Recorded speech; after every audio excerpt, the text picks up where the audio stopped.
ചോദ്യപേപ്പർ ചോർച്ചയിൽ ധർമ്മേന്ദ്ര പ്രധാന്റെ രാജിയോടെ കേന്ദ്ര സർക്കാരിനെ മുട്ടുകുത്തിക്കാൻ കഴിഞ്ഞു എന്ന ആത്മവിശ്വാസത്തിലാണ് കോൺഗ്രസ് അടക്കമുള്ള പ്രതിപക്ഷം.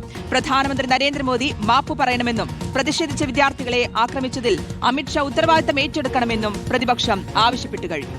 പ്രതിപക്ഷ ഐക്യത്തിനും നിലവിലെ രാഷ്ട്രീയ സാഹചര്യം വഴിവെച്ചിട്ടുണ്ട്. നാളെ പാർലമെന്റിൽ പരീക്ഷാ ക്രമക്കേടിൽ സർക്കാർ ചർച്ചയ്ക്ക് തയ്യാറായാലും മോദി മാപ്പ് പറയണമെന്ന് പ്രതിപക്ഷം ആവശ്യപ്പെടും. മുബഷീർ പി അക്ബർ ചേരുന്നുണ്ട് ജന്തർ മന്ദറിൽ നിന്ന്. മുബഷീർ, ഈ CJP സമരത്തിന് വലിയ പിന്തുണയുണ്ടായിരുന്നു പ്രതിപക്ഷ പാർട്ടികളുടെ. രാഹുൽ ഗാന്ധി അടക്കമുള്ള മുതിർന്ന നേതാക്കൾ അവിടെ എത്തി വിദ്യാർത്ഥികൾക്ക് ഐക്യദാർഢ്യം പ്രഖ്യാപിക്കുന്നതൊക്കെ നമ്മൾ കണ്ടു. അപ്പോൾ അവരും ഈ സമര വിജയത്തിന്റെ ഒരു ഭാഗമെന്ന് പറയേണ്ടി വരും. അപ്പോൾ ഇനി പ്രതിപക്ഷം ഉന്നയിക്കുന്ന പ്രധാന ആവശ്യങ്ങൾ എന്തൊക്കെയാണ്? ഒരു ചർച്ചയ്ക്ക് സർക്കാർ തയ്യാറായാലും പ്രധാനമന്ത്രി വിദ്യാർത്ഥികളെ അടിച്ചമർത്തിയ നടപടികളോടൊക്കെ മാപ്പ് പറയണമെന്ന ആവശ്യമാണോ ഇപ്പോൾ പ്രതിപക്ഷം ഉന്നയിക്കുന്നത്?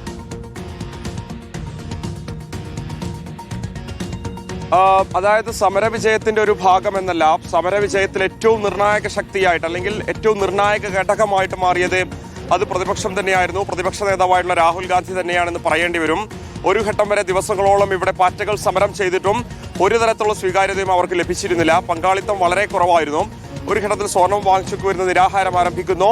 അതോടെ ഇവർ പാർലമെന്റിലേക്ക് നടത്തിയ ഒരു പ്രതിഷേധ സമരം, ക്രൂരമായ വിദ്യാർത്ഥികളെ തല്ലിച്ചതച്ചിൽ പ്രതിഷേധിച്ചുകൊണ്ടായിരുന്നു പ്രതിപക്ഷ നേതാവ് രാഹുൽ ഗാന്ധിയുടെ നേതൃത്വത്തിൽ പ്രധാനമന്ത്രിയുടെ വസതിയിലേക്കൊരു പ്രതിഷേധ മാർച്ച് പ്രതിപക്ഷം സംഘടിപ്പിക്കുന്നത്. ആ ഒരു സമയം മുതലാണ് ഈ പ്രതിഷേധ മാർച്ചിന്റെ അതിന്റെ ഒരു വിഷൻ തന്നെ മാറുന്നത്. അദ്ദേഹത്തിന്റെ മുഖത്ത് പരിക്കേറ്റത് രാജ്യം കണ്ട ഏറ്റവും വലിയ സമരത്തിന്റെ ഒരു നേർസാക്ഷ്യം കൂടിയായി മാറി. അദ്ദേഹത്തിന്റെ മുഖത്തു നിന്നും ചോരയൊലിക്കുന്ന ദൃശ്യങ്ങൾ ഉൾപ്പെടെ പുറത്തു വന്നിരുന്നു. അതിനിടയിൽ CJPയുടെ സമരം തുടരുന്ന വേളയിലൊക്കെ തന്നെ 2 ഘട്ടങ്ങളിലാണ് അവർക്ക് ഐക്യദാർഢ്യം പ്രഖ്യാപിച്ചുകൊണ്ട് പ്രതിപക്ഷം രംഗത്ത് വന്നത്. രാഹുൽ ഗാന്ധിയുടെ ഭാഗത്തു നിന്നും വളരെ സർഗാത്മകമായിട്ടുള്ള നീക്കങ്ങളായിരുന്നു കഴിഞ്ഞ ദിവസങ്ങളിലൊക്കെ തന്നെ കണ്ടത്.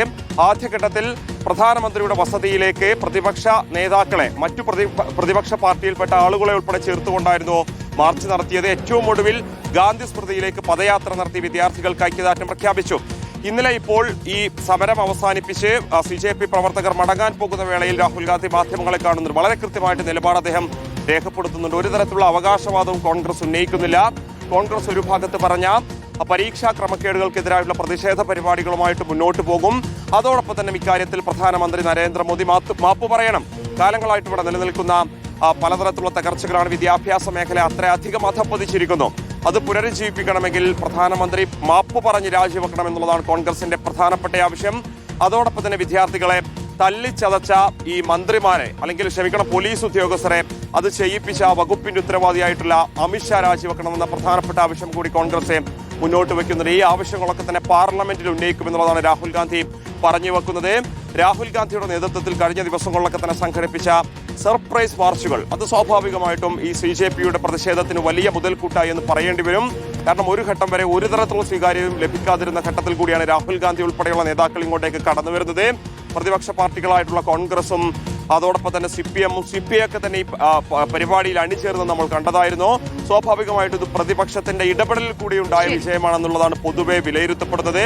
അപ്പോൾ വരും ദിവസങ്ങളിലും ആ നിലയിലുള്ള തുടർ പ്രവർത്തനങ്ങളുമായിട്ട് മുന്നോട്ട് പോകാൻ തന്നെയാണ് പ്രതിപക്ഷം തീരുമാനിച്ചിരിക്കുന്നത്. ശേഷം രാഹുൽ ഗാന്ധി ആ പ്രഖ്യാപനം നിലവിൽ നടത്തി കഴിഞ്ഞു. ശരി, മുബഷീർ പി അക്ബറാണ് വിശദാംശങ്ങൾ നൽകിയത്.